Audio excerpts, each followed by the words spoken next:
ద్విముఖం. ఒక కాలంలో శ్రీకాకుళం అనే గ్రామంలో ఒక పెద్ద కుటుంబం ఉండేది. ఆ కుటుంబానికి పెద్దలు రామయ్య, లక్ష్మమ్మ. వీరికి ఒకే కొడుకు, పేరు సుబ్బరావు.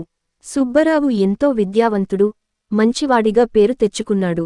చదువులు పూర్తిచేసి మంచి ఉద్యోగం సంపాదించి, తన తల్లిదండ్రులకు మంచి ఆదరణ కలిగించే వాడిగా ఉండేవాడు. సుబ్బరావుకు పెళ్లి కావాలని రామయ్య, లక్ష్మమ్మలు ఎంతో వెతికారు. చివరకు సీత అనే అందమైన అమ్మాయితో సుబ్బరావుకు వివాహం చేశారు. సీత చూడటానికి మంచిదే కాదు, ఆడపిల్లలకు అవసరమైన అన్ని అర్హతలు కలిగి ఉన్నట్టు మొదట కనిపించింది. అయితే పెళ్లి తర్వాత సీత లోకానికి వేరు, ఇంట్లో వేరు అనే మానసికత కలిగిన అమ్మాయి అని అత్తమామలకు అనుమానం వచ్చింది. కాని ఆమె అత్తమామల ముందు ఎంతో సదాచారంతో ఉండేది.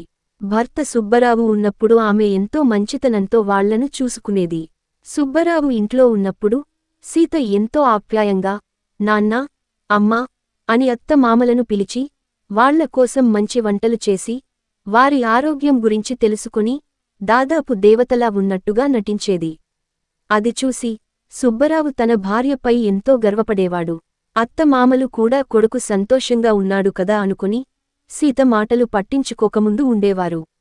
కాని సుబ్బరావు ఉద్యోగరీత్యా వేరే ఊరికి లేదా ప్రాజెక్టు కోసం దూరంగా వెళ్ళినప్పుడు సీత అసలు రంగు బయటపడేది. రామయ్య, లక్ష్మమ్మలు ఇంట్లో సీతతో ఒంటరిగా ఉంటే ఆమె అత్తమామలను మాటలతో హింసించేది. మీకు ఎన్నాళ్లవరకునా ఇంట్లో ఉండాలి, ఇంత వయసు అయినా ఇంకా చావడం లేదు, భోజనాలు చేసుకుంటూ ఎక్కడికీ వెళ్ళిపోకపోతున్నారు.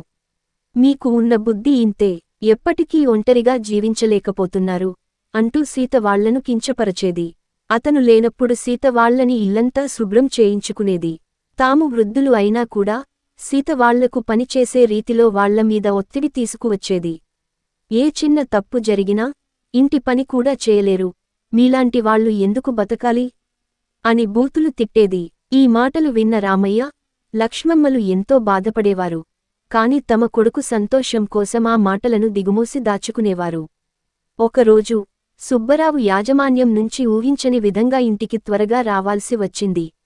ఆ రోజు కూడా సీత తన అత్తమామలను తీవ్రంగా హింసిస్తోంది. మీరు ఇక్కడ ఉండటం వల్ల నా జీవితమే నరకం అయిపోతోంది అని చెబుతున్నప్పుడు సుబ్బరావు ఆ మాటలను విన్నాడు.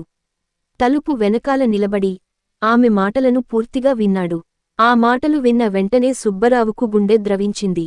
అతను తట్టుకోలేక ఇంట్లోకి వెళ్ళి, సీత, ఈ రోజుకు ఇది చాలించింది అంటూ నినాదించాడు. సీత ఒక్కసారిగా షాక్ అయింది. సుబ్బరావు తన భార్య నిజ స్వభావం తెలిసినప్పుడు కోపంతో, నీ నిజస్వరూపం తెలిసింది.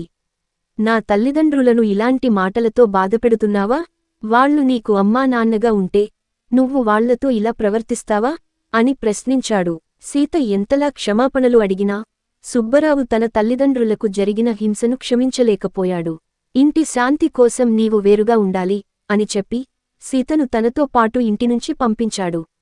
రామయ్య, లక్ష్మమ్మలు అలా అనుకోలేకపోయారు కాని కొడుకు ఏది మంచి అనుకుంటాడో అదే చేస్తామని సమాధానపడ్డారు.